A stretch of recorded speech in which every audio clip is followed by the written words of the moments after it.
আমার সাথে পড়ুন, বিসমিল্লাহির রহমানির রহিম। আস্তাগফিরুল্লাহ রাব্বি মিন কুল্লি যামবিন ওয়া আতুবু ইলাইহি লা হাওলা ওয়ালা কুওয়াতা ইল্লা বিল্লাহিল আলিয়্যিল আযীম।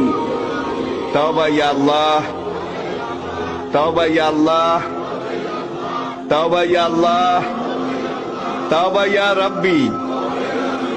লা ইলাহা ইল্লাল্লাহু মুহাম্মাদুর রাসূলুল্লাহ। আল্লাহর কসম, পিছনের জীবনে সব গুনাহ আল্লাহ মাফ করে দিয়েছে এই তওবার কারণে, সব মাফ করিয়া লাইছে।